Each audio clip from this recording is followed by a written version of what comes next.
उत्तरदा एकादशी व्रत कथा। श्रावण मास शुक्ल पक्ष की युधिष्ठिर बोले, हे मधुसूदन, श्रावण शुक्ल पक्ष की एकादशी का क्या नाम है, सो कृपा करके मुझसे कहिए। श्री कृष्ण जी बोले, हे राजन, प्राचीन समय में द्वापर युग में प्रारंभ में महिष्मतीपुरी में महोजित नाम का राजा राज्य करता था। उसके पुत्र नहीं था, इससे उसको राज से सुख नहीं मिलता था। बिना पुत्र के इस लोक और परलोक में सुख नहीं है। पुत्र की प्राप्ति के लिए उपाय करते हुए उस राजा को बहुत समय बीत गया, परंतु पुत्र उत्पन्न नहीं हुआ। अपनी वृद्ध अवस्था देखकर राजा को बहुत चिंता हुई।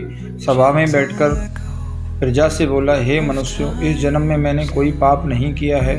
मैं सदैव धर्म के मार्ग में तत्पर रहा हूँ। मेरे पुत्र क्यों नहीं हुआ और इसका विचार करो। ब्राह्मण और प्रजा इस बात को सुनकर आपस में विचार करके सघन वन में गए।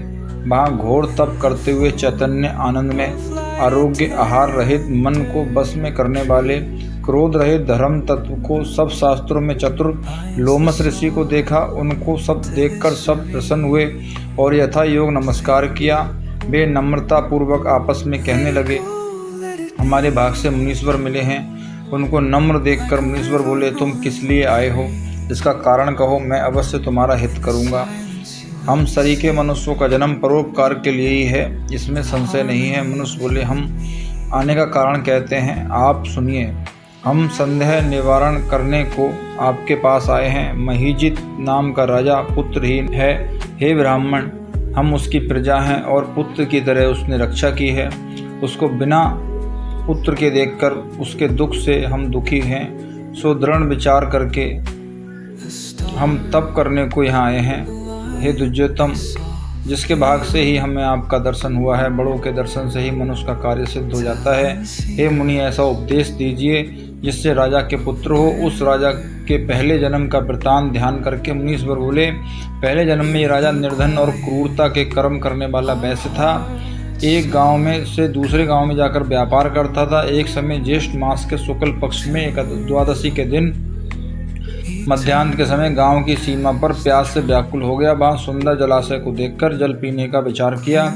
वहाँ हाल की ब्याही गौ बछड़े समेत जल पीने को आई। वह प्यास और धूप से व्याकुल थी। वह उसका जल पीने लगी। उस वैश्य ने जल पीती गौ को हटाकर जल पिया। उसी के पाप से राजा पुत्रहीन हुआ है। वे मनुष्य बोले, हे मुने, पुराणों में सुना जाता है कि पुण्य के प्रभाव से पाप दूर हो जाते हैं, इसलिए ऐसा पुण्य का उपदेश दीजिए जिससे पाप का नाश हो।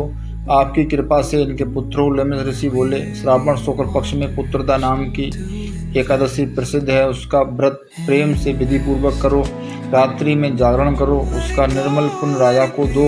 ऐसा करने से निश्चय राजा के पुत्र होगा। लोमस ऋषि बोले के वचन को सुनकर और उनको प्रणाम करके प्रसन्न होकर सब अपने अपने घर चले गए।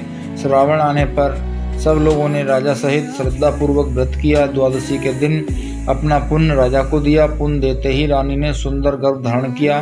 फिर सबके समय आने पर एक पुत्र उत्पन्न किया। हे नृश्रेष्ठ, इस प्रकार पुत्रदा नाम की एकादशी प्रसिद्ध है। इस लोक और परलोक का सुख चाहने वालों को इसका व्रत करना चाहिए। इसका महात्म सुनकर सब पापों से नष्ट हो जाते हैं और पुत्र का सुख पाकर अंत में स्वर्ग को जाते हैं। इस दिन गुड़ का सागर करना चाहिए। ओम नमो भगवते वासुदेवाय।